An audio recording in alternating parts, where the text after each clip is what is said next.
അബ്ദുൽ ഹയ്യുൽ ഹസ്സനി അദ്ദേഹം 1869 ജനിച്ചു. 1923 മരണപ്പെട്ടു.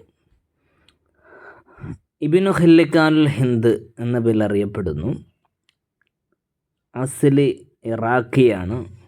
അബ്ദുൽ ഖാദിർ ജിലാനി എന്ന് പറയുന്ന മഹാവ്യക്തിത്വത്തിൻ്റെ സഹോദരിയുടെ മകനായ ഖുത്ബുദ്ദീൻ അവരുടെ വല്യുപ്പമാരിൽ ഒരാളാണ്. അദ്ദേഹം 17-ാം നൂറ്റാണ്ടിൽ ഇറാഖിൽ നിന്ന് ഇന്ത്യയിലേക്ക് വരികയാണ്. മുഗൾ ഭരണവുമായി ബന്ധപ്പെട്ട ഒരു ഫിത്നയിലാണ് അവർ ഇങ്ങോട്ട് എത്തുന്നത്. അങ്ങനെ ഇസ്ലാം ഡൽഹിയിൽ ഏറ്റെടുത്തു. അവരുടെ പരമ്പര ഇന്ത്യയിൽ സ്ഥിര താമസക്കാരാക്കി.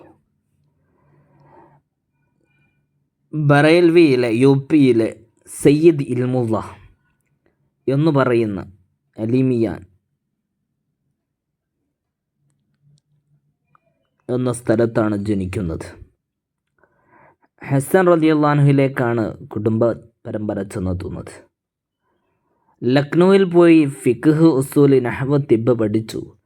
നാട്ടിലേക്ക് സ്വന്തം നാട്ടിൽ ബറേൽവിയിലേക്ക് വന്നു 1893. പിന്നീട് തിബ് പഠിക്കുകയാണ്. മെഡിസിൻ തിബ് പഠിക്കുകയാണ്. അങ്ങനെ 1893 അദ്ദേഹം വിവാഹം കഴിക്കുന്നുണ്ട്. 2 ഭാര്യമാർ. സൈനബ് അവർ മരണത്തിനു ശേഷം ഖൈറുന്നിസ എന്നവരെ വിവാഹം ചെയ്തു. അതിൽ 4 മക്കളുണ്ട്. അതിൽപ്പെട്ടവരാണ് നമ്മുടെ നദ്വി. ഇദ്ദേഹത്തിൻ്റെ പ്രധാനപ്പെട്ട പ്രവർത്തനം നദ്വത്തുൽ ഉലമ 1914 അദ്ദേഹം ഉണ്ടാക്കി.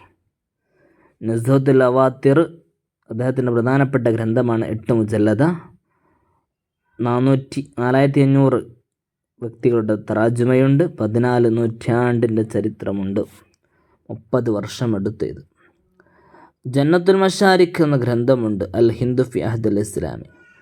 മആരിഫുൽ അവാരിഫ് 4 നസ്ഹത്തുൽ അവാത്തിർ 8 ഇത് 4. ഓക്കെ. നഹ്വ് സർഫ് മുഖ്തലിഫ് ഉണ്ട്. മറ്റു പ്രധാനപ്പെട്ട ഗ്രന്ഥങ്ങൾ ഇവിടെ കാണാം. ഉലൂമുൽ അഖലിയ ഉണ്ട്. അശ്ശിർ വശുഅറാ ഫിൽ ഹിന്ദ് ഉണ്ട്. തൽഹീസുൽ അഖ്ബാർ ഉണ്ട്. ഹദീസിലെ ഗ്രന്ഥമാണ്. അതിൻ്റെ മറ്റൊരു പേര് തഹദീബുൽ അഖ്ലാഖ് ആണ്. കിതാബുൽ ഇനാ ഉണ്ട്. ഷർഹുൽ മുഅല്ലഖാത്തു സബ ഉണ്ട്. പൂർത്തിയായിട്ടില്ല. 51 ബൈത്തും ഇംറുൽ ഖൈസിൻ്റെ ഉണ്ട്. തൊറഫൻ്റെ 10 ബൈത്തുണ്ട്. സുഹൈറിൻ്റെത് 23 ബൈത്തുണ്ട്. സുനൻ അബൂദായിൻ്റെ തലീഖാത്ത് എഴുതിയിട്ടുണ്ട്. ഉറുദുവിലെ ഗ്രന്ഥങ്ങളാണ് കുല്ലു റായിന യാദു അയ്യാം, ദഹ്ലി ഓർ ഉസ്കി അത്റഫ്, തബീബുൽ ആയില തുടങ്ങിയ ഗ്രന്ഥങ്ങൾ. നൂറുൽ ഈമാൻ വളരെ പ്രധാനപ്പെട്ട ഗ്രന്ഥമാണ്. ഇതാണ് അബ്ദുൽ ഹയ്യ് ഹസ്സനി.